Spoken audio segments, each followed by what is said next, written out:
Welcome in, everybody, to the Power Option Podcast. Just running the damn ball from west to east. I said east to west last time. We're going to mix it up. We're running the damn ball all over the place.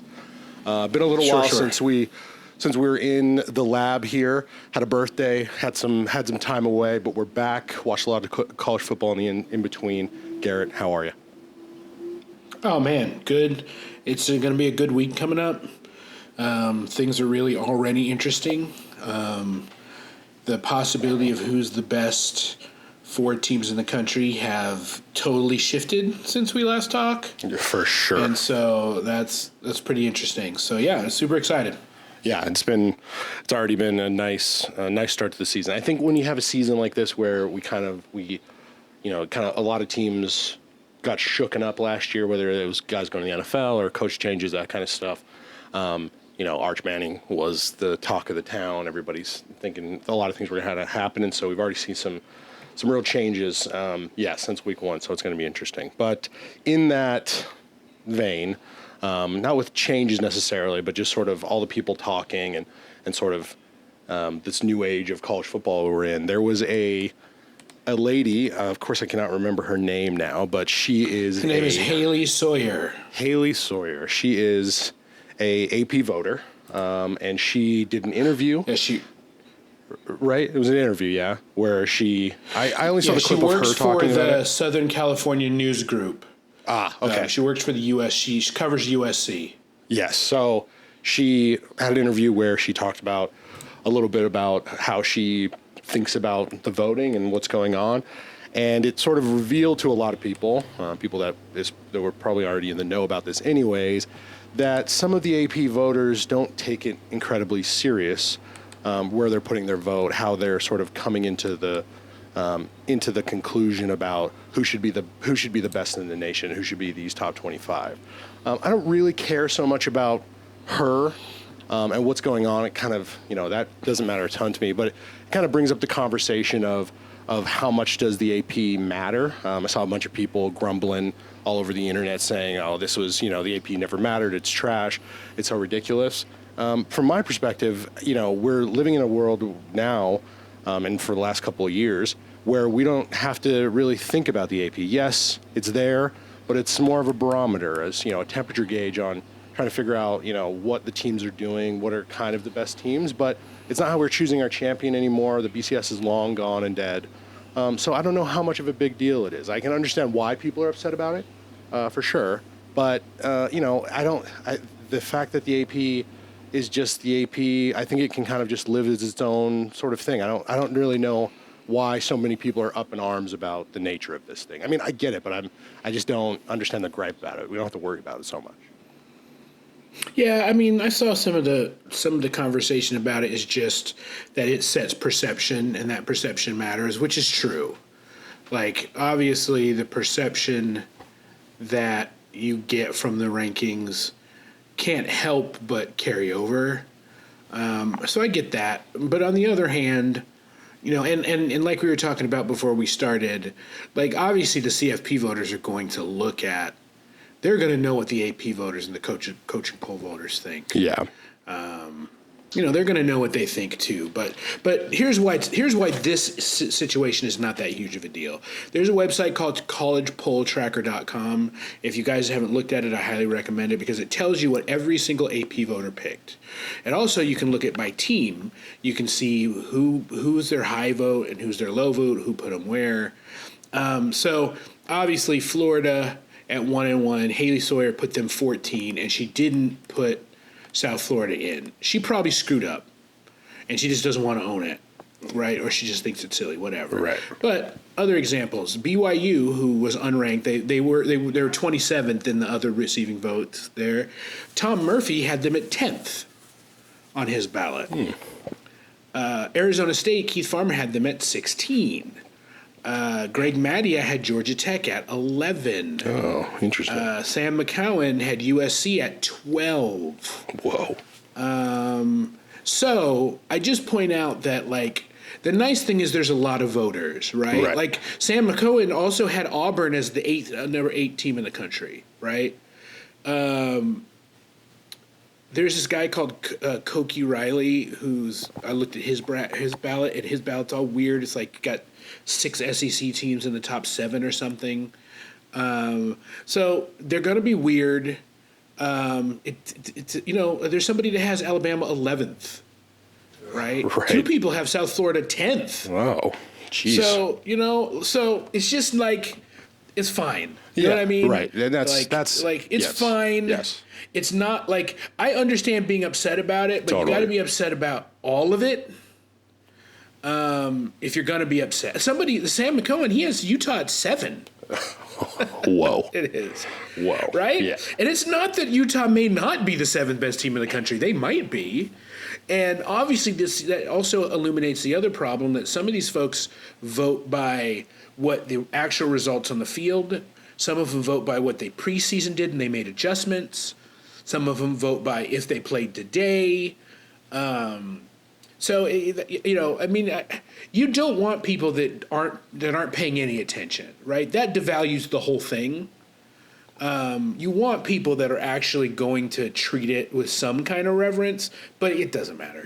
Yeah. I mean, I agree with that point, in that, like, if it's just a bunch of, these people that are like Haley, and we can sort of tell that they don't care so much, but they have the vote, then it's like, then this whole thing is pointless. What are we even doing about it?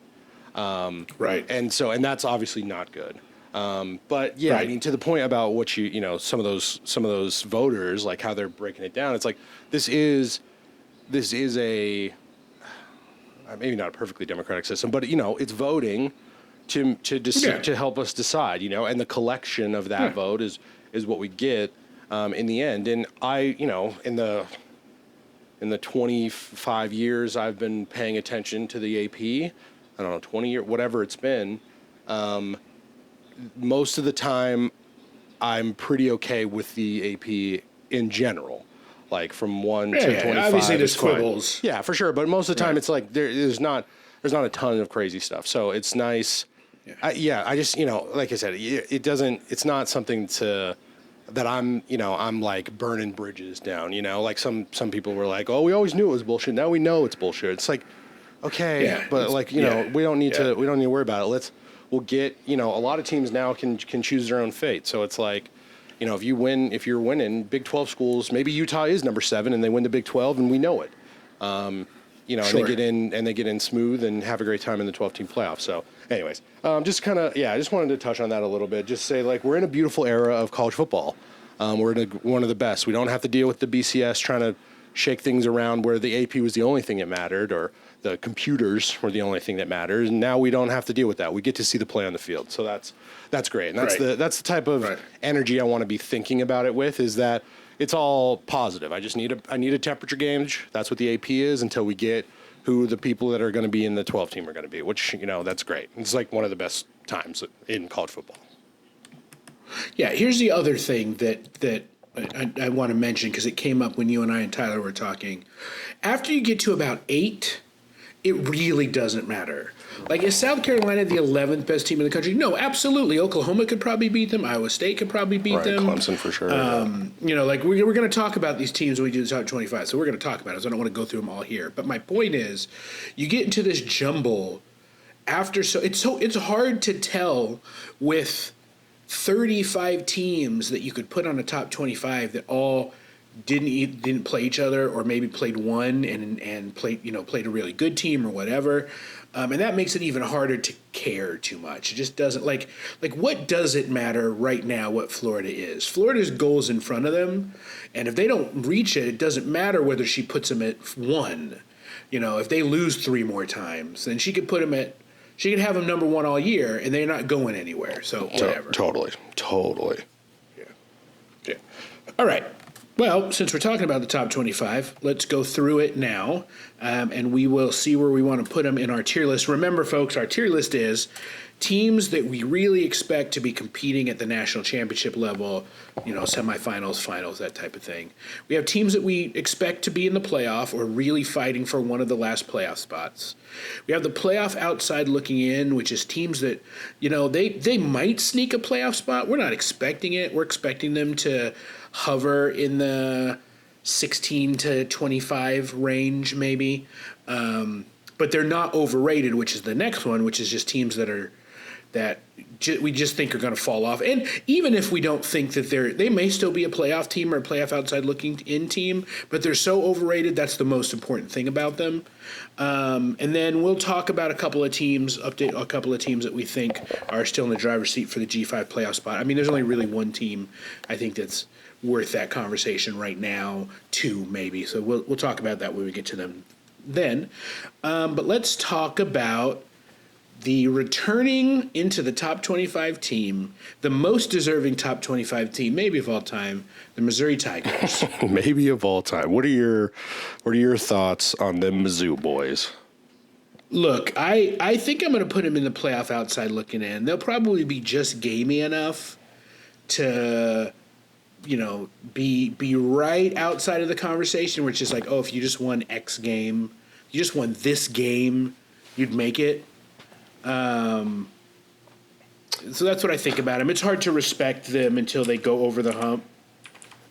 Yeah. But I think that the fact that they're ranked again means that they're going to be in the conversation long enough to be able to, talk about the playoff during the season. Yeah, and their schedule. I'm with you. I like. There's probably some bias because I'm generally excited about Mizzou being good. Do I think I don't think that they're overrated. I don't. But I'm towing the line there. I'm going to push him into the outside looking in category with you.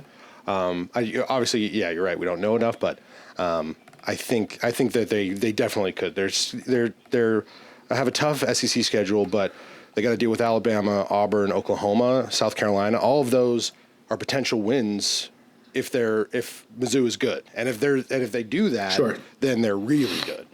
So I'm right there with you. Sure. Yeah, and just real quick, since we're just kind of talking about it, here are the kind of the teams that are just underneath them in the AP poll. Arizona State, of course, fell out, and you were right about them. Oh, right in our first, yeah. They did. Yeah, they don't have a go-to gimme button that can save them from problems, and Levitt didn't really play very well. Right. BYU could be decent. They still got to deal with the quarterback situation, but yeah, young quarterback's got him at 2-0 right now, so good to see.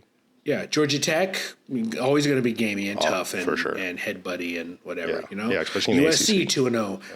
USC may actually be really good. It is just early to tell. Yeah. TCU with the best win of week 1 when they beat North Carolina, they're right there. Yeah. Louisville's still there, which they're not great. Nebraska's right there. They're not great. Tulane's right there. Tulane's going to be very good. Yeah. UNLV at 3-0, I think the only 3-win team so far. They're there. Yeah. So we've got some teams in the conversation. So Missouri, if they lose, they'll fall. But if they win enough early to where they are, 5-1 or 6-1 or something, then they'll hang out just enough in the conversation. Yeah, totally. And they can do we play this SEC schedule, we deserve to be in there later. Yeah, exactly, which they will. Yeah, for sure, but if they will. So, all right, at the 24 spot, the Auburn Tigers. I'm putting them in the overrated category. I just haven't seen anything that's changed my mind on Hugh Freeze. I'm generally not a lover of him at all, and a lot of my decision I think is leaning on that. I think Auburn is getting some SEC boost. I mean, they are 2-0, it's fine, but I don't see them hanging out. Look, I hate Hugh Freeze. I think Auburn's going to make the playoff. I've turned around completely on them.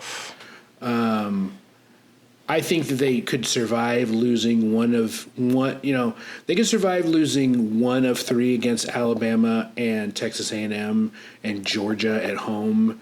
They could probably lose 2 of those and maybe still make it if they win the rest out. And I think that they might be better than Alabama is right now. And they might be better than Texas A&M is right now. And so then that means if their only losses to Oklahoma and Georgia and they win the rest of it out, I think they probably get in. I think they probably do. So I'm hard-pressed to think that you're wrong about that. And with how kind of goofy the SEC has been thus far, we're 2 games in. Obviously there's got to be time to build. But, yeah, I mean, Texas A&M, Mizzou, and Bama, like you were saying, they're 3 of their ranked opponents that I just don't. They could be better than all three of them, like you're saying. And then Georgia and Oklahoma. I think Oklahoma probably beats them, and then Georgia. I think Georgia I expect to win that. But yeah, I mean they could go. I don't think Hugh Freeze. I just don't think he's got it. I don't think he's got it. I agree. I mean, I'd rather them fail, to be honest. But and it's early, so it doesn't matter. But they're like second in adjusted EPA per play, or they're sixth in adjusted EPA per play. But Alabama's just above them, so that doesn't tell you everything. You're right. Right, but I think they may end up stealing it. So I'm sticking them in. I'm actually sticking them all the way up into the playoff. Wow. That's not a take I was expecting from you early, but I'll take it. I'm keeping them in overrated. It's going to be an interesting one to look back on. Agreed. 23, the Michigan Wolverines. Look, they have a young quarterback. He's athletic enough, and the rest of the talent is enough that they will win in a Michigan way. They'll play very good defense, and they'll do ball control, and they'll win in a Michigan way. And the only ranked team currently that they have for the rest of their schedule is Ohio State. Right. Now that they've lost to Oklahoma. Now, will it stay that way? I don't know. I would be surprised if USC's not ranked by the time they play them. Yeah, probably. I wouldn't be surprised if that maybe is the only one. That's probably the only team that's there that I think that will probably pop up as ranked. Nebraska maybe after the fact. Maybe Nebraska. Right. Yeah, maybe Nebraska. But their schedule is set up kind of nicely, and I think that they're probably. Previously I had them at the beginning of the season at playoff outside looking in. I think I'm going to keep them there for now because I think they're still going to probably lose one of these unranked games to somebody they shouldn't, and that's going to probably keep them just out because they'll get blitzed by Ohio State and then losing to Oklahoma. So I've got them in playoff outside looking in still, but I'll tell you what, if they beat Central Michigan and then they beat Nebraska back to back, I might move them up. Yeah, I'm with you on outside looking in. They could. Their schedule is interesting enough especially for what I believe. I think they are who we thought they were. Is how I kind of am playing this. I don't think that they're crazy. Underwood looked very freshman-like, but he's a freakish athlete. Absolutely. So he's the type of guy that if he could just mess you up just because he decided to just do freshman stuff and make you look foolish. Like that's the kind of talent this dude is. So I'm excited to watch him play. If Michigan and I cannot remember their coach's name for the life of me. I'm trying to find it here. Sharon Moore. Yes. If he hadn't taken them into the horseshoe and were they into the horseshoe and won last year, I would be like, I think this is just kind of an interim coach. He's probably going to get kicked out next year. But he did do that, and that's like a crazy thing to do, especially for that Michigan team at the time. All the changes that have been made, whatever. So I like the fact that he's doing stuff. They didn't look like trash against Oklahoma by any means. I think it was just a freshman quarterback in a big time game. And he was everybody talked about Brent Venables' Oklahoma defense all week. Yeah. And Brent Venables is definitely able to confuse some rookies. For sure. He's definitely able to dial up pressure and make it so you have to have a quarterback that can beat you, and he wasn't that. Yeah, totally. So so I think they're outside looking in, but I could see them being. I mean, 4-loss feels like a dickish thing to say, but we come to the end of the season, and then all of a sudden they're 4-loss. I'd kind of be like, all right, yeah, I got it. Like you lost to Nebraska, lost to USC, lost to Ohio State, and somebody weird just gets you. Michigan, like the Michigan State game is odd for whatever reason, just because it's a rivalry. Like that wouldn't be shocking to me, but I think that they can power through. So I'm excited about it. Yeah, and they might end up with 3 losses, and it'll be a very nice season with a rookie quarterback, but not a playoff season. Totally, which is fine. Yeah, totally. Another Big Ten school coming in at 22 is the Indiana Hoosiers, who I am going to. I think they're outside looking in. I think. Actually, no. I'm saying that they can do the playoff thing. I think. I just enjoy. God, I cannot remember a name to save my life tonight, but I just enjoy the whole Signetti, Craig Signetti. Yes. I think that he's enough guy to do it. He's got some tough games. He's got Illinois at home, got to go to Oregon, got to go to Penn State. None of those are going to be easy wins, but those are the type of losses that you can kind of get away with potentially, that you could do things. Actually, you know what? Now that I'm looking at it, I think that they may be too tough. I'm back and forth on Signetti. I want to bias myself and love the man as much as I do, but I don't know if that schedule can get them to the playoff. But I think they're looking in, if they shake things up, win some games that, not to say that they shouldn't win those games, but I think they're maybe just a little far off maybe right now. If they do that, then obviously they're going to be really good. They'll get in the playoff. I think they'll do some damage. I don't know if they're capable of that, so I'm going to put them right outside looking in as of this moment. I think that'll change a lot over the course of the season, though. Yeah, I think this team is better than I thought they were at the beginning of the year. I had them marked as overrated. But I don't think that they can play with Oregon or Penn State, and I'm afraid they may not be able to play with the Illinois either. So this is another one that hinges on 2 games from the future. That Right. If they, because Indiana State, they'll win that game 99-5, and if they don't, I'll be concerned. But the Illini are not great, as will. I mean, I shouldn't say that. The Illini are what they are.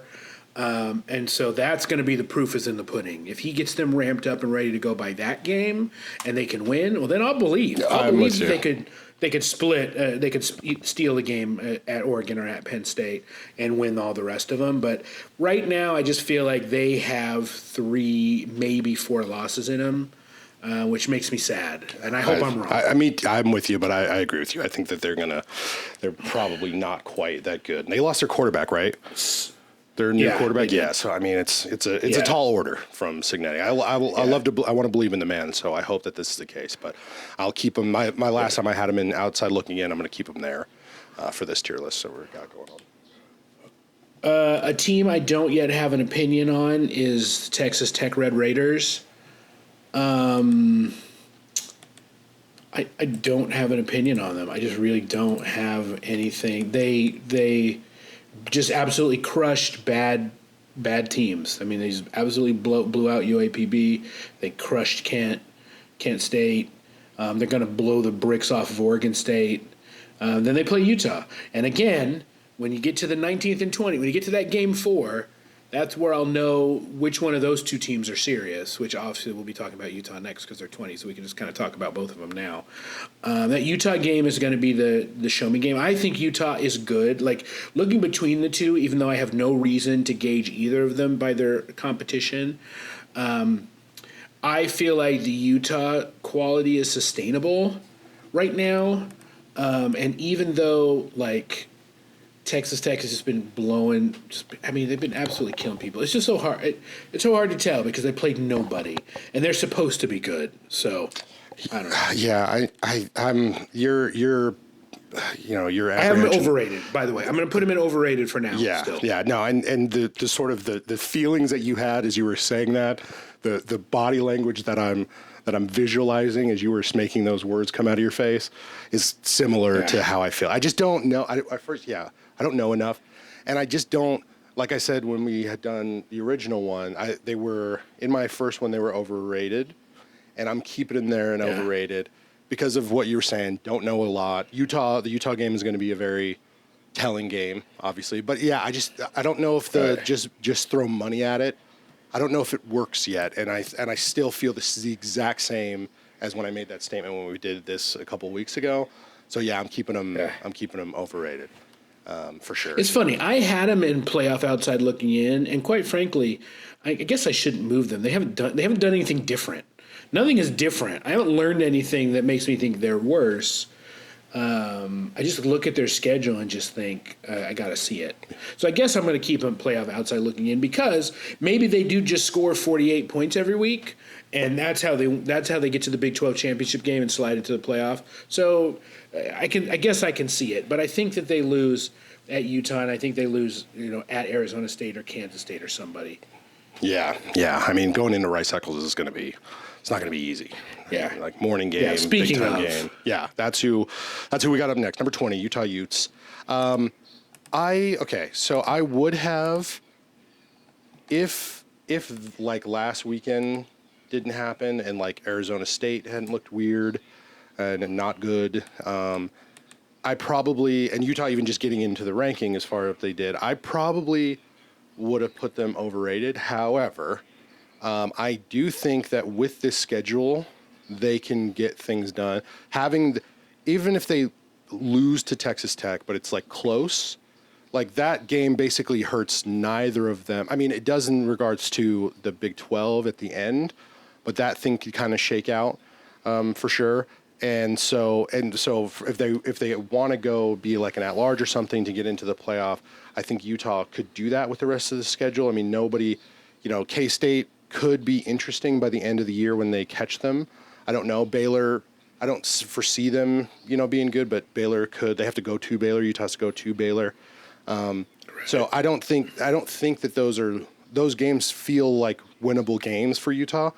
Sure. Especially, and this quarterback, I watched Devin Dampier play with New Mexico. He came to Arizona, played the University of Arizona, and he's such a fun watch. And I saw him live then, and then obviously watching him over the first. I popped in a little bit to the Cal Poly game, and then I was at the UCLA game. Watching him running around in the Rose Bowl, and he was having a great time. UCLA is trash. Cal Poly is obviously trash too. So not a ton to take from him, but he did the things that I've seen him do before, and that gives me a lot of confidence. He's the type of random quarterback that I think Utah can exploit. Like if he was just a sit in the backfield, throw the ball around, I'd be worried about Utah not doing the normal Utah offense dumb shit. I think he gives them enough athleticism for Utah to get weird with their usually bad calls on offense, but I think he's the type of guy, if he's healthy, that he can make people miss and change up the sort of the dynamic of the game, which is what Utah needs, I think, to really win games. And so I'm excited about him. So I'm going to put him playoff looking in. It's possible that we could be dealing with a very hot Utah at the end of the year. I don't know if that's the case, but I'm definitely willing to say that they're looking in. They could potentially do some damage come the end of the year. I think they might be the second best team in the Big 12. I would agree with that. And they might be the third best team in the Big 12, but I think that they're the second best team in the Big 12, and they get to play one of the other ones, and they get to avoid one, which is kind of handy. But do I also see the possibility that Dampier's got to throw the ball a lot because Texas Tech jumps up 21-0, and the Utah offense can't do that? I can see that too. So I also have them in the playoff outside looking in right now. I think that it's going to be a few weeks before I can move them. Yeah, I'm with you. They're not a team I feel like taking a flyer on. Yeah, I'm with you. They're early, and the fact that they're good early, this is something that doesn't always happen with Utah. That gives me a good thing, but I agree with you. It's not set in stone by any means. Alabama, the Crimson Tide are at 19. Look, Ty Simpson is not good. No. And I think that's going to be their whole problem, is that Ty Simpson is not very good. Alabama currently only has 2 FBS non-ranked games ahead of them, and then 1 FCS, because they have that late season FCS games in there. And one of those non-ranked FBS games is Vandy coming into town, and Diego wants that ass every time. Yes, he does. Pavia, let's go. So here's the nice thing. This is a comfortable one. Alabama is going to shake themselves out. At this point, I'm having them overrated. It makes me sad to do that. I'm going to have them overrated because I just don't think that the quarterback play is going to be good enough to survive. I mean, I think LSU is better than them easily. I think Oklahoma probably is better than them. I think maybe Auburn is better than them. Georgia Whatever questions I have, Georgia probably better than them. I think they can beat Missouri and maybe Tennessee and maybe South Carolina. I mean, I think they can beat any of these teams, but it feels like a kind of season where they're going to lose. They're going to lose 2 more games, and then things are going to get real frustrating and sad. Yeah, I mean, to talk about the stuff on the field, I agree. Ty Simpson is not good. If this was Nick Saban, like Ty Simpson is the type of Alabama quarterback that I could go, I don't know anything about this guy, and he does exactly the amount of things a quarterback needs to do to win, and they would go on and they would win. They would be very dangerous. And their running back situation, it's not peak Bama running back. It's not a stable of monsters back there either. So Right. it's not. So it's the other. That's those 2 factors obviously a big deal. I think the biggest factor, and when we started the list, I had Alabama playoff bound for sure, and now I have to drop them to overrated. Yes, because of what we're seeing on the field, I think the offense it's going to cause them problems. Their schedule obviously heinous, but I think the biggest thing is the Alabama fan base is going to just shred DeBoer down into a nub of a human being, and it's just going to break the whole team down. So I think the Alabama faithful are going to destroy them, not more than any other team, than anything else. Every time it gets, even for the rest of the season, if he goes undefeated, if it's close, if it's in 3 points against any of those schools, Georgia included, like if it's close, they're going to be out for blood on his ass. And I think that is what's going to just hurt the team, hurt the whole vibe, and I just think it puts Alabama in a real bad spot. They could be 5-loss at the end of this year, and I would not be shocked at this point. Yeah, I mean that. I don't know if I agree. Well, it's not that I don't agree. I mean, I think that would be the case, but I think the problem is going to be they're going to lose so much that doesn't matter. They're just going to lose, Right. And it's just going to be an SEC team that had high hopes that just lost a bunch and had high expectations. They're just going to lose too much, and he's going to get fired because they lost too much. For sure.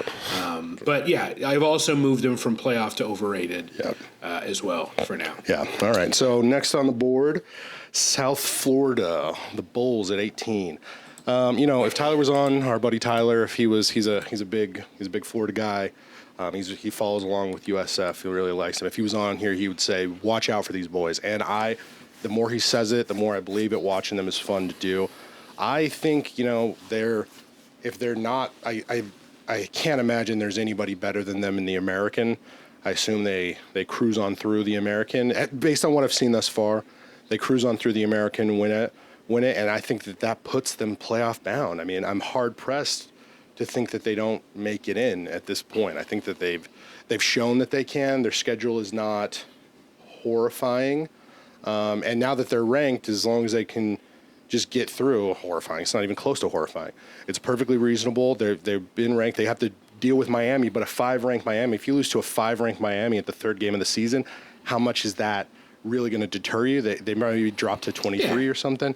I think that As long as this they is don't get blown out. As long as they don't get blown For out sure. by Miami, they'll be fine. for sure. And it's Carson Beck. And they're tough. They don't feel like a team that's going to get blown out. No, I don't think so either. I think they have the workings so early, but they have all of the ingredients to be very good. I think that they can get in the playoff. I think they will.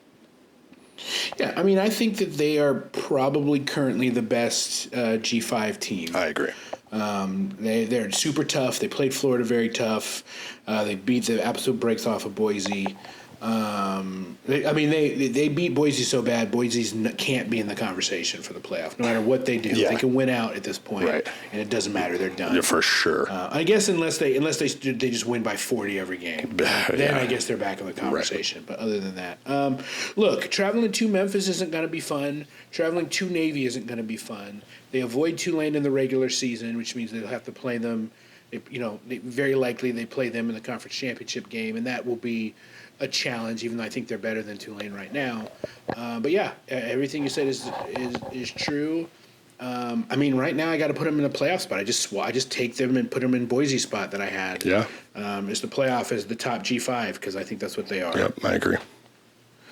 All right, let's get into the real meat and potatoes here. As we start making our SEC run, we start with Ole Miss at number 17. Look,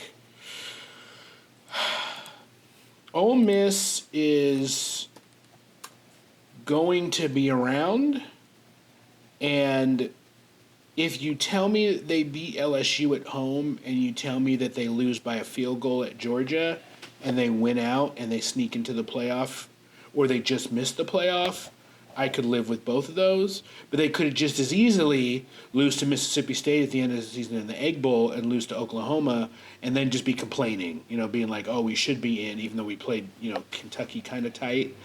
So I'm putting them in the playoff outside looking in because they still have enough in front of them, and they're good enough that they can win everything they need to and, lose to Georgia and still survive, because I don't have a lot of faith in LSU at home or South Carolina or Florida or Mississippi State. And so just because I don't have a lot of faith in those teams, they're there. But I'd really like them to have a close game against Arkansas or a close game against Tulane so I can bump them into the overrated category.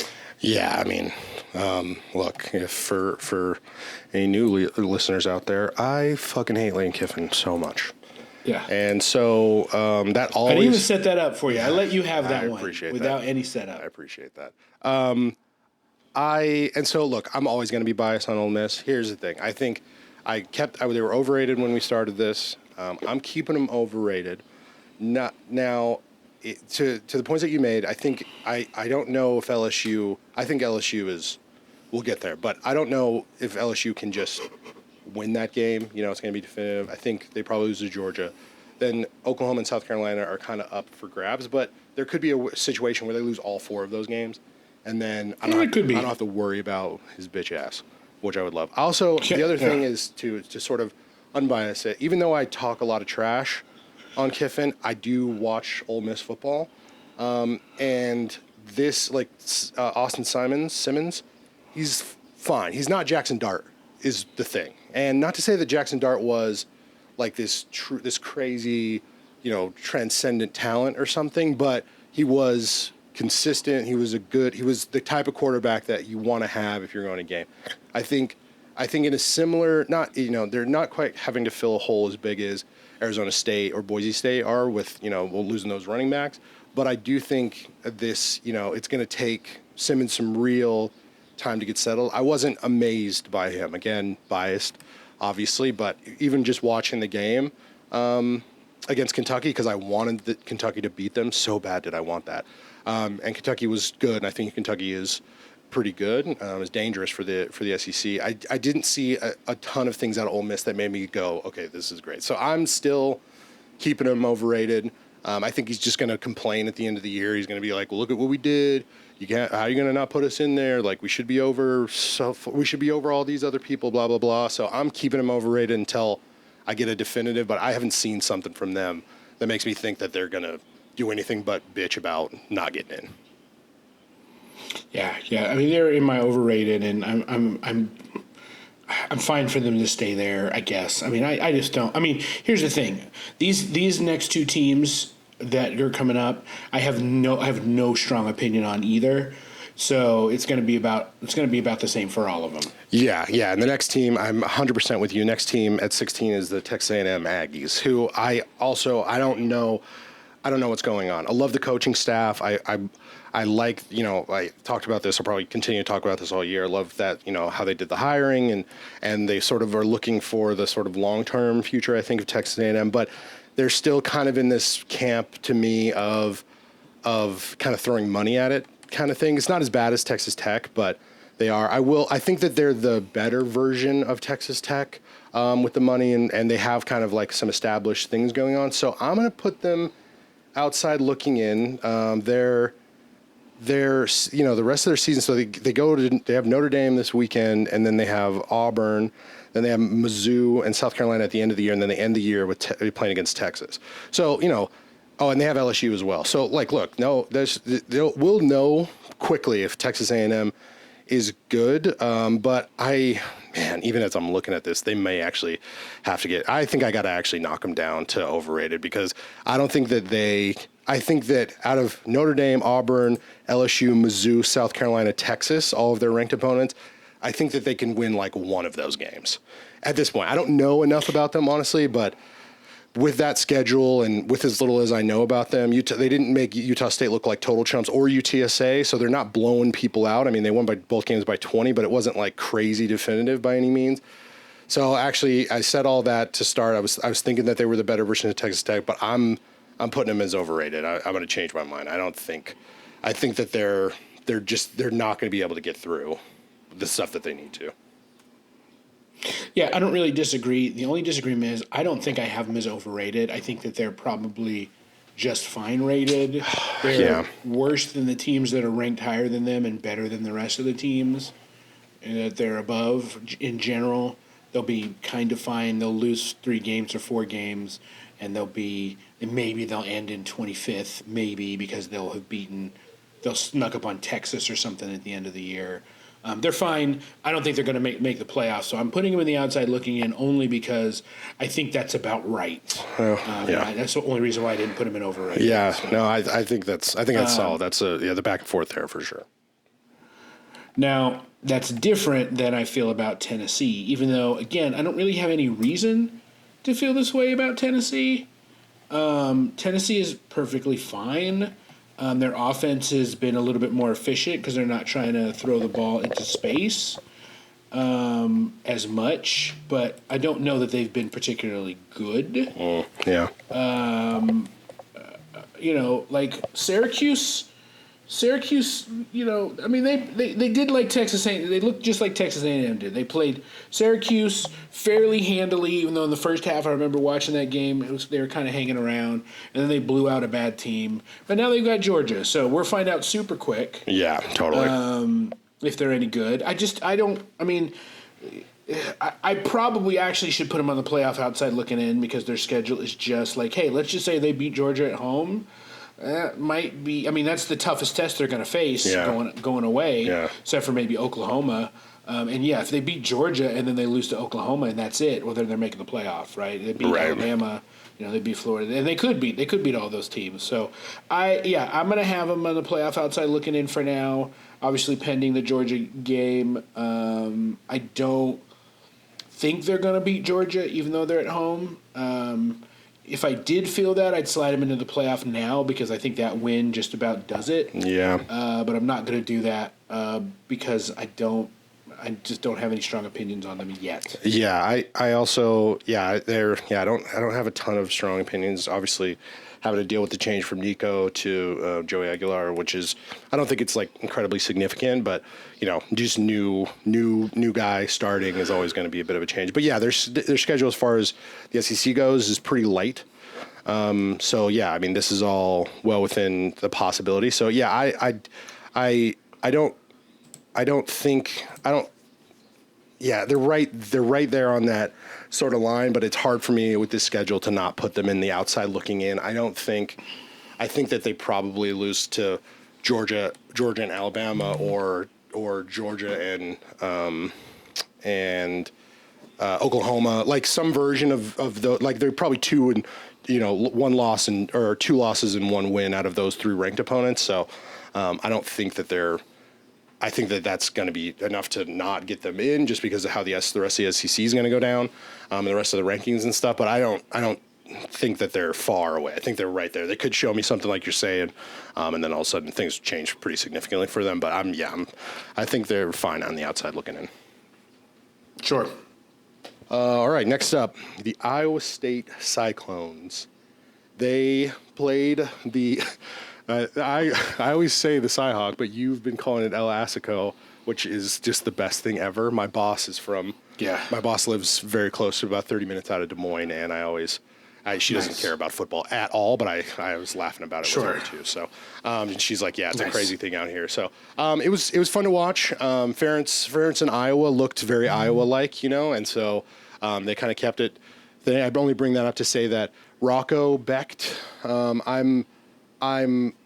I'm still good. I still like him and like what they've got going on. I think he's in every game they've had this year. I think that he's 3 passes away from the scores being way different. And so I think he's got enough in the enough juice to be able to get through their schedule pretty unscathed.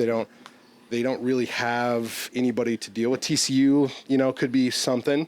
BYU could be something, but everybody else, like, based on what I've seen from them thus far, the fact that they beat Kansas State and they eked out a win against Iowa makes me think that they're good enough to do it. And Beck is, again, he's not been crazy, but he's been good enough to get them through everything. And I think he'll continue to do that with this schedule and can get into the Big 12 championship game.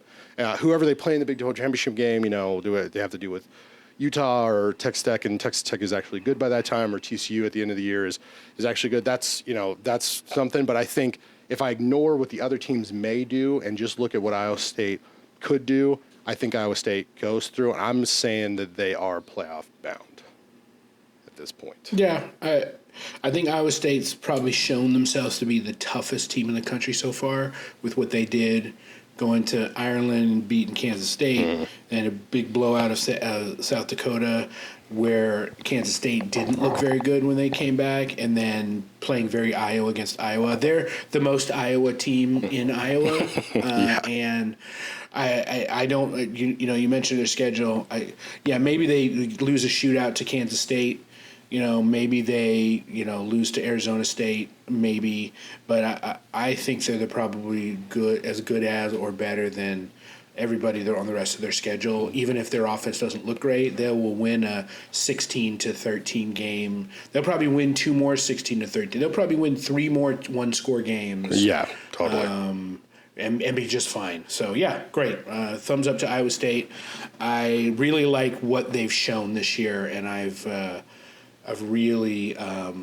really taken a liking to the way they do it, because it's far less obnoxious than the way Iowa was doing it before. Yes, I agree with that. Yes. Number 13, Oklahoma. Look, I think Oklahoma may actually be pretty good. I didn't know how good that they were going to be, and I don't know that we know a lot about how good they were going to be, but they did exactly to what everybody said that the way that should go, and that means something. When everybody's like, look, you should be able to pressure the guy, and even though their athletes are good, their defensive athletes are good, you guys should be able to do enough to win, and they did. And look, this is a spoiler, but I think that Arch Manning is going to struggle against some of these defenses, and the Oklahoma defense in the shootout may be one, and so maybe Oklahoma steals one. So I'm comfortable putting Oklahoma in the playoff. I'm moving them up from outside looking into playoff.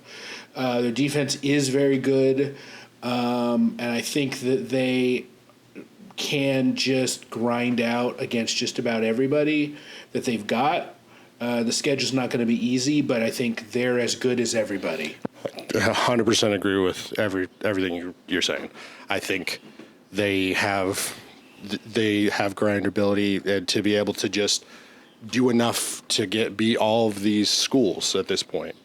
So, yep. And also watching Mateer against Michigan, he's fun, He's a really super interesting quarterback. I think that's the kind of guy who can cause enough problems for settled in defenses that they're going to have to see over the course of the remainder of the years. That's worth touchdowns. So I think they're as good as everyone on their schedule, including Texas and LSU, and so they could do it. So I agree with you. I bumped them. I did the same thing when we started. They're outside looking in, but I'm putting them in the playoffs as well. Yeah, great. Nice. All right. Then the Clemson Tigers. I had them to start. I had them national championship contenders. I think I just have to bump them down to playoff bound. Just because they lost to LSU, and that's not to say that that's like they can't come back from that. He's Dabo's perfectly capable of turning things around. He's a coach that obviously he really understands what's going on in his locker room and stuff. So he could get things back together. But that LSU loss is enough for me to just say that they're not as definitive as I thought that they were going to be to start. But I don't think that they're far away. So I think that they're still hang out. I think Klubnik will build. Getting better and better as the year goes on. Their schedule's not too bad. They only have to deal with Florida State, and they have Florida State in Death Valley, and then they have to deal with South Carolina. But it's not an ACC game, so that doesn't really matter for them. Obviously, they want to win it, but it's not a super huge deal. So I think that they're definitely better than everybody on their schedule. I think they can get things done in the ACC. I'm putting them playoff bound, but I don't know if they can win all the way through the playoff. But I think they're right there. I've taken them from my national championship tier and put them into my playoff outside looking in tier. Oh. Offensive line is not good enough. Troy's defense made them look not great, and even though they won, they made them look not great.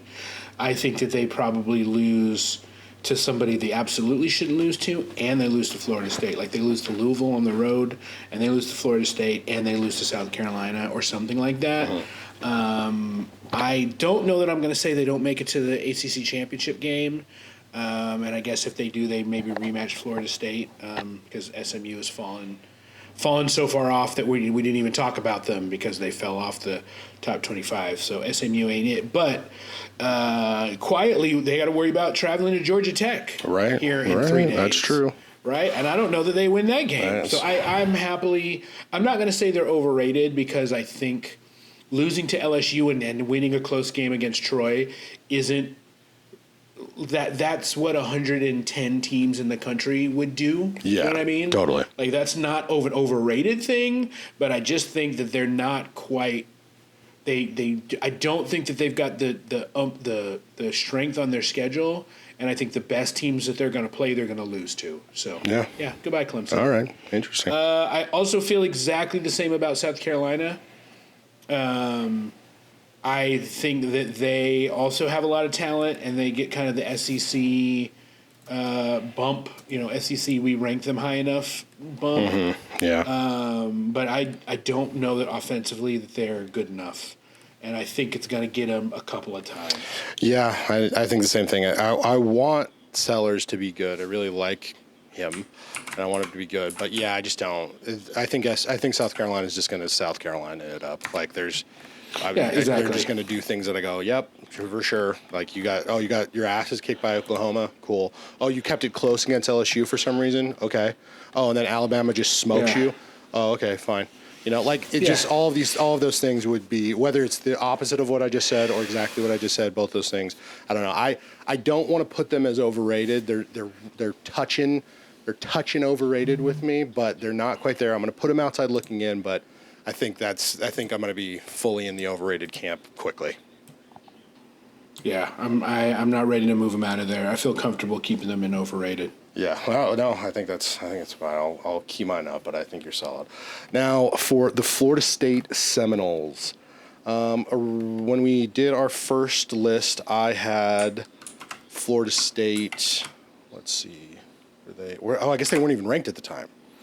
No, they weren't. We didn't even talk about them. We didn't talk about them. So obviously, then they go and beat Alabama and cause bodily harm potentially on Kalen DeBoer, and then they're doing it. So now that we are talking about them, I don't know enough. I don't know if we know enough about Alabama yet for me to say this is a really reformed Florida State team especially because of how bad they were last year. But they're good enough. I think as of right now, I'm going to put them as outside looking in. I think that's going to change. I kind of hope it does. I'd like to see them, climb up. But I just think that they could got somewhere they have to deal with Miami. They get Miami at home and they have to go to Clemson over their schedule. That I think that's, you lose one of those games. You don't make it into, well, maybe you lose both of those games and you don't get into the ACC championship for whatever reason. And then, it's not enough for people to say, oh, you deserve a spot over somebody else. So I think they're outside looking in, but I would love to be wrong about that. And I think we'll build into something serious, but I don't think we'll know what they are until we get to week 6, Miami, or 5. Week 5. I just don't know how good Castellanos is, and I think that they have enough talent that they'll be better than the bad teams, and I don't know. So I'm having them outside looking in right now, only because I don't know, because I'm not comfortable putting him in the playoff section right now. Yeah, I just don't feel confident that I know enough about them because, like you said, how good is Alabama? Maybe not that good. Right, for sure. I don't have to know. Let's talk about the Fighting Illini at 9. This is an interesting one. Now, I also think that the Illini played tough. The Illinois was a tough out, and I think they're going to be a tough out. I really have a hard time of deciding where I want to put them. I have them in the where did I have? Oh, playoff outside looking in, and I think that's where I'm going to keep them for now. But they played. I mean, they dispatched Duke. I mean, it was a little close, like in the first half, but they pretty much dispatched Duke. Altmaier has played all right, played pretty good. The defense has played strong and tough. They don't have anything really scary on the schedule, but I think that, they still could end up losing to Indiana and Ohio State and then just be just outside there. So I'm okay with putting them there, but they also could win out. I mean, I wouldn't fall over shocked if they win a close, weird game at home against Ohio State and some cracks appear in Indiana and then they beat everybody else. You know what I mean? Or they lose to USC. Like, anything can happen. But I think they're good, and so that's why I don't want to put them in overrated. But I don't know that they're a playoff team, so I'm putting them playoff outside looking in. Yeah, I agree. And just for the fans out there, you probably heard my son. I had to do a quick studio change, so hopefully the noise wasn't too bad. Anyways, but yeah, I really would love to live in a world where Illinois is good. I really want that. I really want them to be, top team in the Big Ten and be dangerous for that. I don't know if they are that, but I think I agree with your statement on Altmaier, and I think the defense, if it's what they've kind of been doing before, then that's what I want. That's what I hope keeps happening. If they do that, then I agree with you. Like, they could go beat Indiana, they could go beat Ohio. I mean, I don't think they beat Ohio State, but there could be enough things happening at Ohio State that all of a sudden, they just get got just because they still have that young quarterback at Ohio State. Yeah. That's the thing. Yeah. Like, they could just hit it just right. Right, for sure. So it's gonna be interesting. I'm gonna put them. Actually, I think that they can go playoff bound, but it won't be because of winning the Big Ten. But I think that they could do enough where everybody goes, well, yeah. I mean, they're better than these random SEC teams or whatever. They can get in as the 11th spot or the 10th spot or whatever, And so hopefully that's what happens. As of right now, I'm saying playoff bound. I don't have anything that's leading me to think that they won't get in. Yeah. I think that's good. I mean, I don't really disagree with that. All right, the Notre Dame Fighting Irish. Now with how the game started, and again, sorry, you guys, now you're hearing my dogs breathe, but we're in studio changes. We're making adjustments here. Just because of how Notre Dame started things, I'm still a little lost. But I believe in Freeman. I believe in what's going on up there in South Bend. I think just because they lost to Miami, I don't think it's that big of a deal. That's the type of first-ranked loss that you want to have, and by only by 3. It probably puts a bad taste in their mouth, but I think that's an okay loss. By the end of the season, we won't be thinking so much about that, and I think that'll make things okay. This Texas A&M game is going to be we're going to find out about Notre Dame, but all that being said, I think they can do the things that they did last year to get them playoff bound. I don't think that they're national championship contenders. I think they can get into the playoff. Then when they're in the playoff, who knows what's going to happen, but I do think they get there. I'm keeping them in playoff bound. Oh, I had them national championship contenders before. I'm knocking them down just to be in the playoff, just because I don't know, but they could easily get back up. Yeah, I am moving them to playoff outside looking in. I don't think that quarterback position is going to be good enough. I think maybe USC is better than we think they are, and I think they could struggle against Texas A&M's defense, and it could be a close game. Now, would I end up being shocked if they just figure it out and win out? Absolutely not. I would not end up being shocked, but I just don't think the quarterback play is going to be good enough, and I think that they are going to lose 2 more times somewhere. Yeah. And so I'm putting them on the playoff outside looking in because I don't think that's overrated. I think I probably overrated them initially, but I don't think they're overrated. Yeah, I see what you're saying. Unlike Texas at number 7, who I overrated initially, and they are overrated. Arch just don't got it right now. Will he grow into it? Sure, maybe. Will he be able to do it in time? I don't know. I don't think he survives that Oklahoma game, and those 2 losses are just going to be pretty much it because they're not going to have a lot of wins left that'll steal something from them. And could they beat Georgia? Absolutely. Could they beat Texas A&M? Absolutely. But if you told me that they lose a weird close one to Vandy, and then they lose a field goal game to Mississippi State because of some bad quarterback play, or they lose a shootout to Arkansas or something, I wouldn't be surprised. They've got so much talent. I really am not going to put them in overrated because they still played Ohio State pretty close and ugly, and I think they're still going to win most of their games. But I think they're on the playoff outside looking in. I don't think they have good enough wins, and I think they're going to lose to the teams that are better than them. Yeah, I agree with everything. I want to put them in overrated because I really think that the Arch Manning hype was just insanity. But the reason I didn't when we did our original list, I put them in the national championship conversation, and the reason I'm not knocking them from that all the way down to overrated is because of Sark, which feels weird. It's not a guy who I thought I'd be sort of bought into, but I think he's shown at this point he's a quality coach, and I think that's going to be enough for them to win a lot of games. But I agree with you, they could get Kentucky looked good enough to if they shake up Arch, in Kentucky, all of a sudden they lose, Florida could find a game all of a sudden randomly to get it done, Vandy, like you're saying. I just think that there's too many holes. Sark is good. I'm here for Sark, but yeah, I don't think they're not over. I'm not putting them in overrated, but they're touching it, man. They're playing with it, and so I'm going to put them outside looking in, but I don't think it's going to be enough to get them in the playoff this year. Yeah. Yep. Agreed. No doubt. All right, Georgia Bulldogs. I'm going to put them as national championship contenders, which is where I had them in our original list.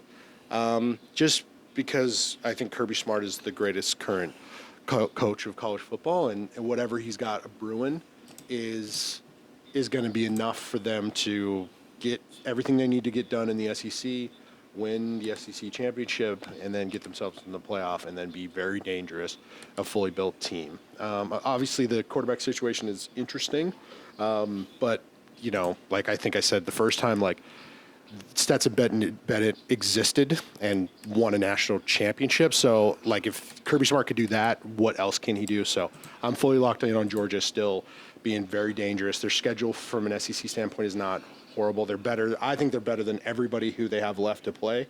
Tennessee, Alabama, Auburn, Ole Miss, Texas, all of those are very beatable opponents at this point. So, I'm thinking they cruise to the playoff, and then they're very dangerous when we get there. I have them on the playoff outside looking in. I think that quarterback situation is not good, and I don't think that offense is very good. And I think they're going to get exposed a couple of times.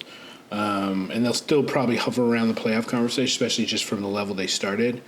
But I don't think they got it. I've taken them out of my national championship when I moved them all the way into the playoffs outside looking in because I really see – I don't know that they survived Georgia Tech. I think they may have trouble against Ole Miss. I think they may have trouble against Auburn. Maybe the new coach of Alabama at that time, maybe they have trouble there. I just don't have a lot of faith in that offense. I think the defense is good, but it's not otherworldly like it always is. And I think they pick up a couple losses. I'll be surprised. I mean, they could obviously turn it on. I mean, that's the thing about all of these. I shouldn't even be saying that. Obviously, anybody can turn it on. But if I'm taking a flyer where I think they're going to be right now, I think that they got 2 more L's left. I think they got 2 L's in them. And that'll put them in the kind of playoff conversation. But They won't have a lot of great wins in front of them unless somebody's very surprising. Yeah, yeah. I am a little shocked how far. This is, I think, the farthest we've been thus far in this list from our picks. But what you're saying is not if that's what we're dealing with. Week 10 of this season, I'm like, Right. or week 9, whatever. Like, I'm like, okay, cool. I get it. But I just assume the man's gonna grind it out. But that's gonna be an interesting. I'm happy I got this list pulled up. We can look back on these. It's gonna be a fun one. Yeah. That was an interesting one. Miami, the Canes. They did what they had to do against Notre Dame in a game that matters only because they did what they had to do. Because we don't know how good Florida State is, that's a question mark. They're better than everyone else, so they're in my playoff thing. And I really wish I could bump them up into the national championship tier, but I just can't trust them. Just can't trust them to not lose when they're not supposed to. As much as I want to put them up there, I just can't. But I think they're comfortably a playoff team. I want that to be the case, but you made a very good statement. It's the trust. I don't believe in Carson Beck. He was at Georgia. He had way better equipment to deal with, and he was the most average guy. And so now he's filling a spot of a quarterback that was significantly better than him a year ago. It's not like Cam Ward and Carson Beck are two different guys. Like Cam Ward is not even even close how much better he was than Carson Beck has been the entirety time that he's been in college. I'm making that definitive statement. I think Carson Beck is good enough to win a lot of these games, but if Florida State, we don't know about Florida State, it's fine. And so if Florida State is, reawakened, then I think Beck loses that game. I think USF can get him this weekend. They got him at home, so that'll help them. But I think the USF. So I'm saying I don't think they're overrated. I think they are who we thought they were. But I'm going to put them outside of the playoff looking in. At this point, they're not overrated, but they're not. I think they're going to get got, and they're not going to win the ACC, and it's going to the whole conversation about are they good enough or whatever, and SEC is going to jump them just because of whatever. So who do you think does win the ACC? I guess nobody. I was going to say. I guess nobody. I honestly have no idea. Like it could be. It could be somebody like. It could be freaking SMU or something. I don't know if that's the case. I guess Clemson is who I think wins it. Okay, that's fair. I didn't say that earlier, but I guess gun to my head. I guess honestly, I really don't know. So I would love to see if it was just completely vacated. There was no winner, and I was 100% right at the end of the year. Yeah. So that was going to happen. But I don't know. But what I do know is it's not going to be Miami. I think now that I've said this, I think it can be Clemson. For sure, but I don't think it's going to be Miami. Yeah, this is not me putting you on the spot because it's not like I definitively said who I thought was going to win the SEC, but I'm going to tell you right now I think it's Oklahoma. But I did hear you mention, I was like, I think you said everybody. I don't know how sure you were that they were going to win, but yeah, Clemson is the one. I think that was your pick, so that's fair. Yeah, they're the ones I have. Okay. Yep. The Oregon Ducks. I like Lanning. I like what's going on there. Obviously, they have to fill the void of, as we talked about, the quarterback void. Dante Moore, I haven't really watched them just because they played scrubs, but they did exactly the type of thing you're supposed to do. Well, I say scrubs, but they beat the shit out of Oklahoma State, and I'm a big Okie State, and that's they beat the shit out of them. They beat them to pace. Yeah, for sure. So they beat them to absolute. Like dog. That's just horrifying. Like Gundy probably his hair fell out or something. It must have been crazy. So not even a bunch of snubs. Well, apparently they were pissed off because Gundy said something about how they just buying their players or whatever, and Lanning said they used that as motivation to cook them. Yeah, and cook them they did. Yeah, they made an all day pie with that. It was craziness. So I'm saying they Oregon Lanning. I think he wants it. I think the state of Oregon wants it. I hear Papa Phil, as they all call him out there, is full chips in, trying to get a national title to the state of Oregon.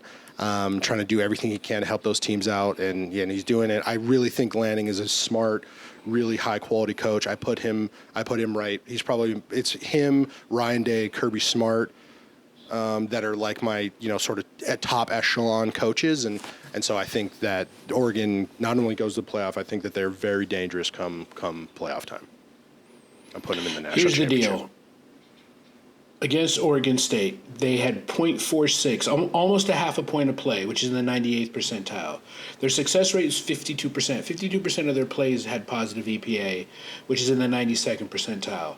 They averaged 10.26 yards per play. That's in the 99th percentile. They averaged half a point of drop back, just about, which is in the 89th percentile, and .45 points per rush, which is in the 96th percentile. 13.6 yards per drop back, which is in the 98th percentile. 13% explosive play rate.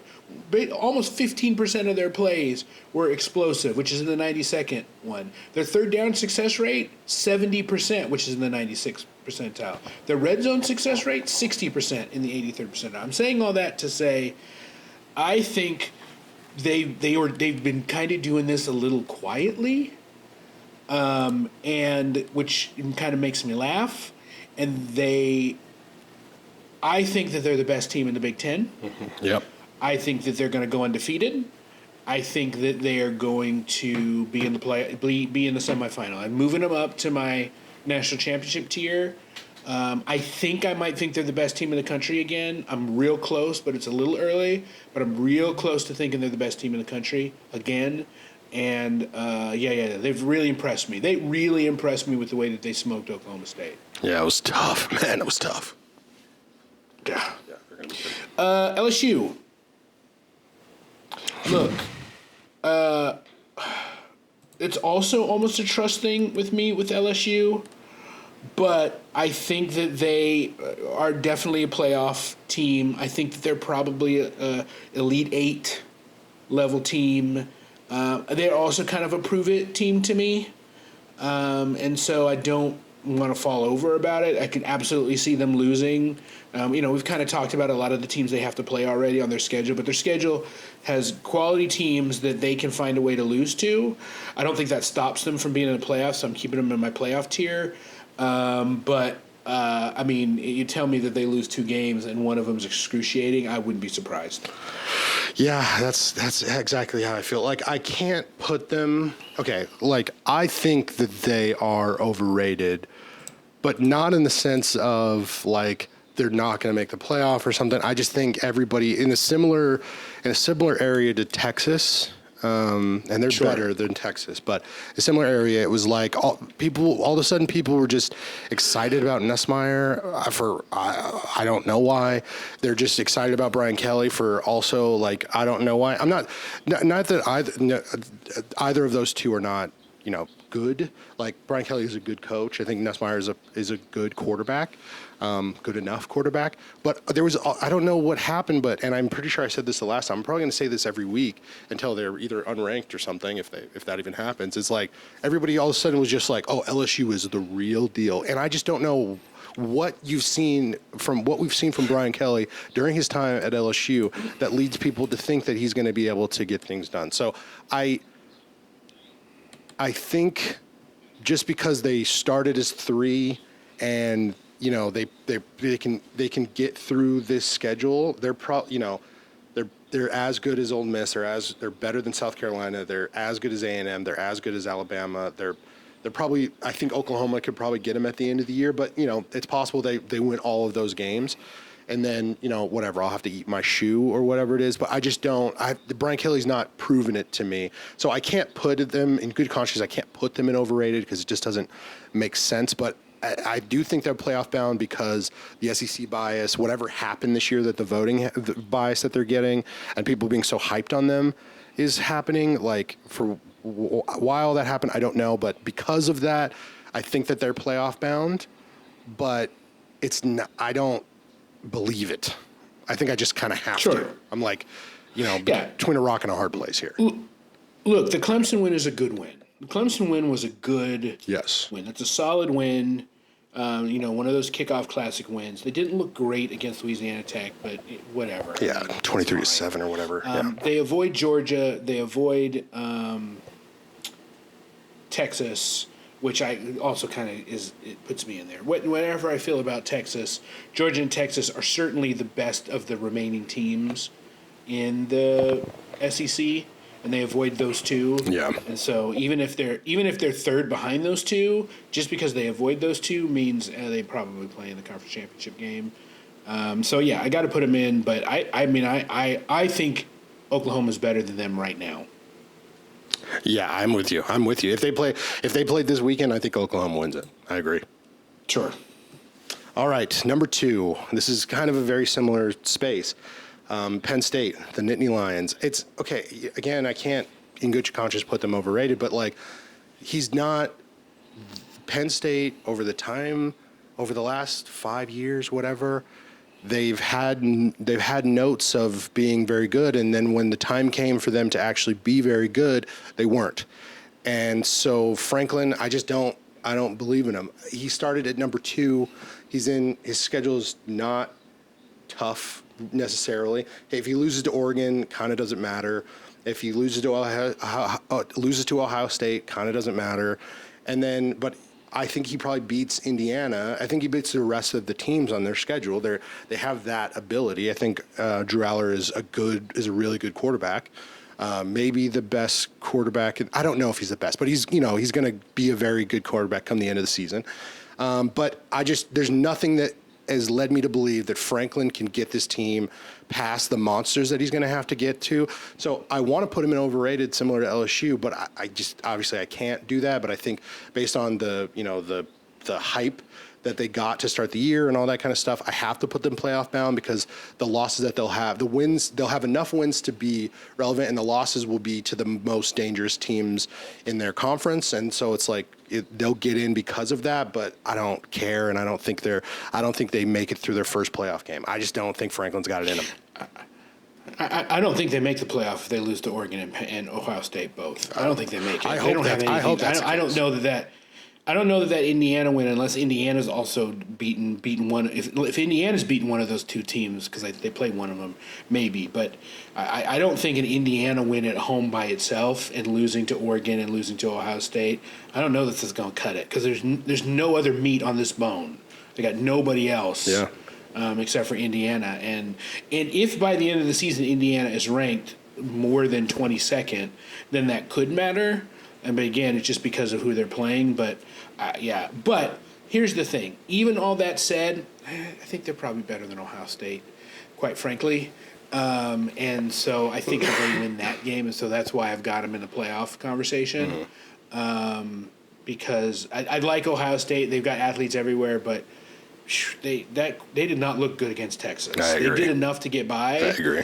But Penn State is all around far more sound, and they're not going to have the kind of problems in the passing game that Texas had. And I think Ohio State's just doesn't have enough talent at quarterback.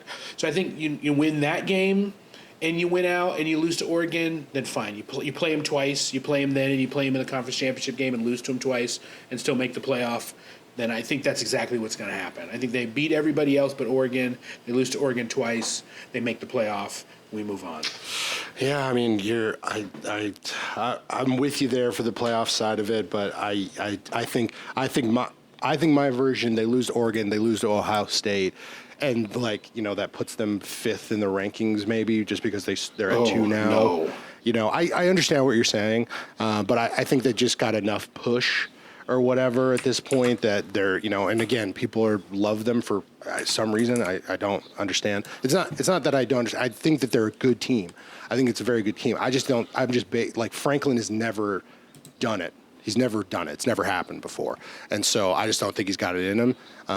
Even when they have to deal with an Ohio State team that you're probably right, they're probably better than Ohio State, but he just doesn't win games like this. And I don't think he will. Versus a guy, and I'm just going to jump to our number 1 here, versus a guy like Ryan Day, who, yes, they didn't look that great, and their quarterback situation is weak to, up in the air, I'd say. I think they know who their guy is, but what he is I don't know. But I think Ryan Day is the type of coach that puts together this team, and he's with Lanning and Kirby, in my mind, as being able to propel the talent that he has into a level that gets them not only in the playoff, but is dangerous at the end of the year, and they could potentially win themselves a national championship.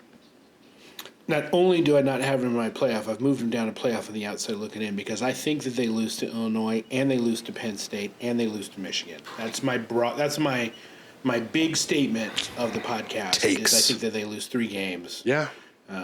Yeah, this year, because I think could that the quarterback situation is going to get them. I think. Yeah, saying he might not be enough. He really might not. And like if Illinois' defense is good, yeah, they could get got Penn State to Michigan. But I think for right now, Ryan Day, he's converted me. I think I gotta believe. But I definitely see your points.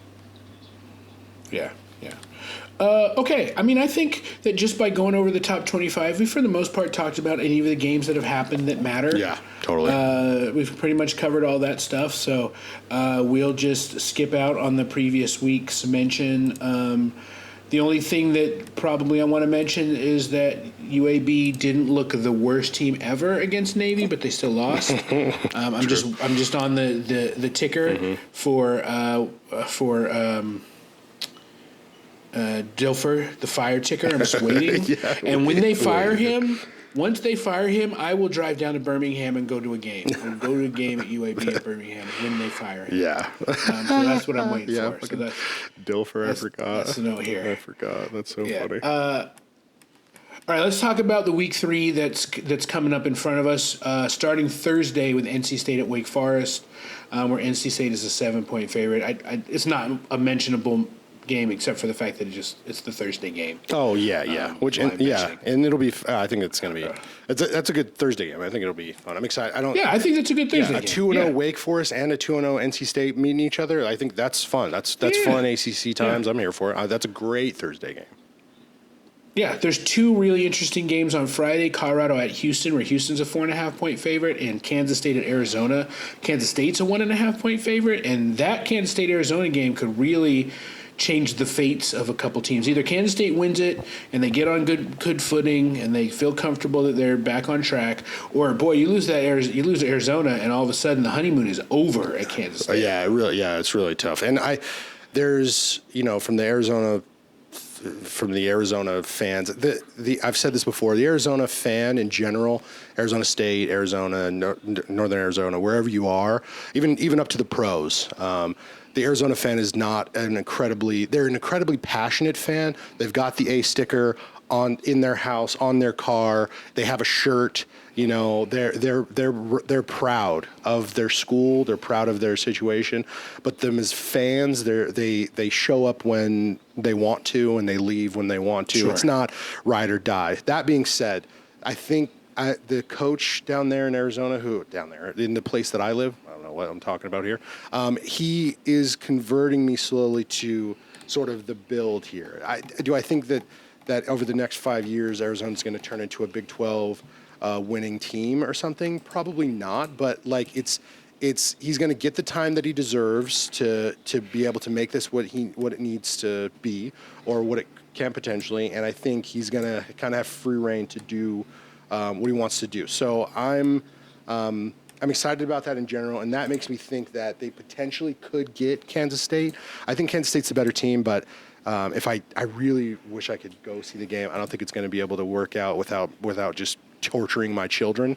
But I would love to go down and see it. I may do that. Hopefully the next time we talk, I've seen that game. But I'm definitely going to be watching it. It's going to be a great Friday game. I'm excited. But I agree with you. If Kansas State loses to Arizona, because Arizona just isn't that team right now, regardless of how I feel they could become, they're just not there. And Kansas State loses, and all of a sudden it's like, bye-bye, Kansas State. That's all she wrote. You guys are. Yeah, I mean, they blew out Hawaii and Weber State. Yeah, for sure. Arizona blew out Hawaii and Weber State. I mean, they certainly could win. I don't know. I don't know how good they are. So it's interesting. I mean, that's a close line. So interesting enough. Yeah, totally.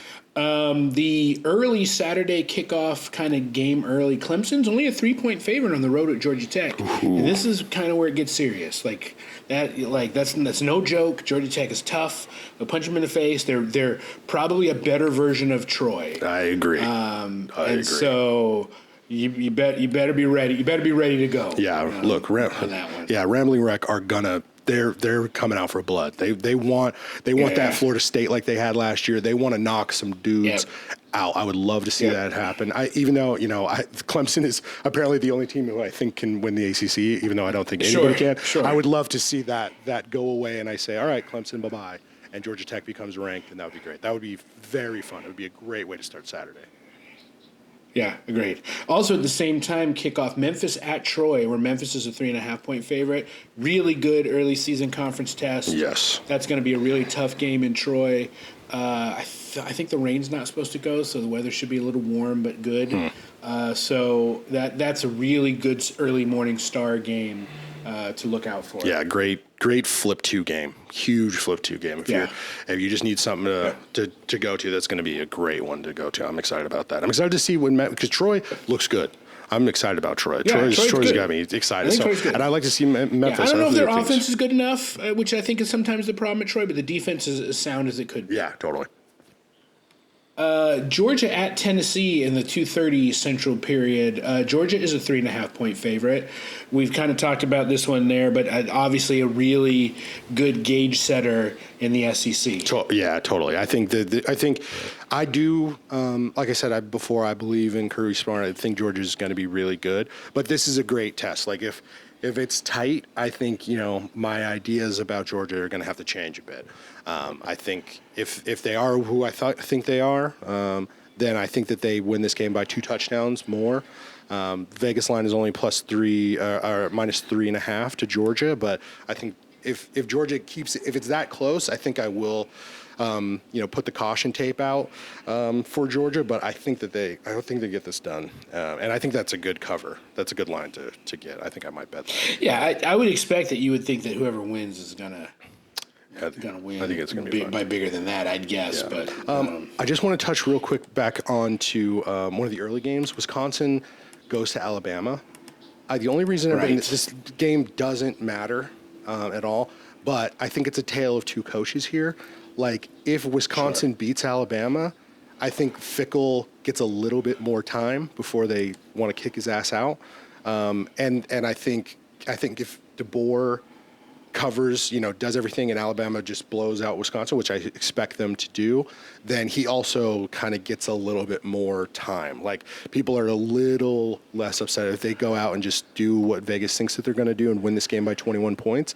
I think it's good, and I think Fickell, if he can do the reverse, then he gets some love. So I don't think it matters. I like the story of both of those guys, and so it's going to be interesting. I don't know if it's going to be interesting, but if Wisconsin can do something here, I think Fickell gets some love back from the Wisconsin faithful. Yeah, I expect it to kind of look ugly, and if Wisconsin wins, then DeBoer's fired. He's done. Yeah, I think you're that's, cooked. That's it. I think it's over. Yeah, definitely. So it is interesting to note. It's good that you caught that, because I moved past it because I looked at the line and I'm like, right, 20 and a half. Yeah, if he blows it, then it's over. Right, it's game over. Right. South Florida at Miami. Miami is a 17.5-point favorite. I'm going to say it now. I think they cover. Like, I really like the South Florida story. And if this line was, I was guessing this line was going to be 6.5, 7. Yeah, I would have said 10 or this something. This line is Miami 17.5. I'm like, okay, they got it. Miami is even better than I think they are, which is really good. And I think they're going to blow the brakes off South Florida. Yeah, it's hard for me to go against Vegas on this one. It's Vegas. They know what's going on, but I also just don't believe in Beck, and I think USF could. I'm gonna get on the Tyler train, and I'm bought in for the USF. I hope they get it done. They probably don't do it, but man, it would be fun. But I think it's closer. I don't think Miami covers this. I think it's close. Not close, but it's under 17 points for sure. I think USF covers. I mean. Ole Miss is a 7-point favorite at home against Arkansas. Arkansas is pretty gamey, and we've talked about Ole Miss, but I think that's a game to watch. Yeah, very similar to the Kentucky game.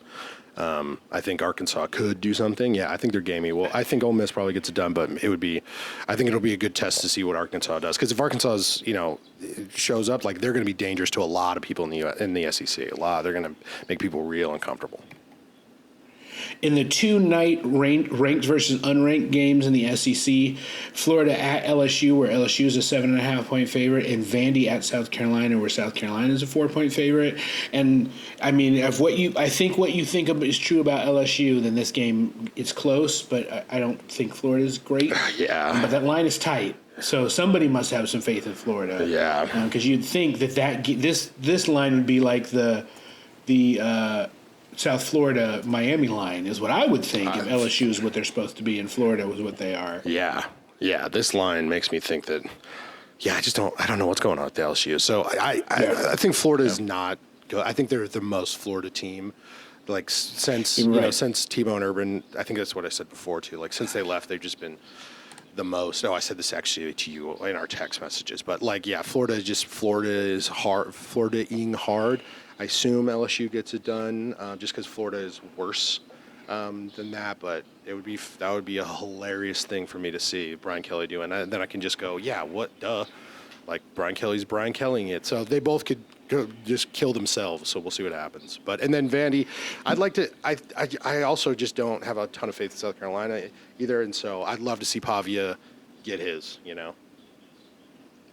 Notre Dame 6.5-point favorite at home against Texas A&M. That's also a good night slate game. Just be interesting to see how both of those teams move the ball and play against each other's very good defense. Yes. It's going to be a. We'll know. I think we'll know a lot of information about both of these teams at the end of that game. A lot of it. Notre Dame only a 6.5-point very favorite. late. Sorry to interrupt you. Very late game to watch. Minnesota at Cal. Cal's got this quarterback that everybody is very excited about. Jaron Kiwa. I'm not even going to try his last name because I'm going to absolutely butcher it. But everybody's excited about him. He can run. He can pass. He is... I think an incarnate word. I can't remember where he's transferred from. I remember. Lots of people have been very excited about him, and that's a good night game in Cal to check that out. So that's my recommendation to everybody. Check that one out if you are not hungover from all the rest of the games. That's one that's worth watching. Yeah, I agree. Minnesota, and I watched Minnesota, Oregon State, and Minnesota was having a ball. So it'd at least be a great way to end the evening for sure.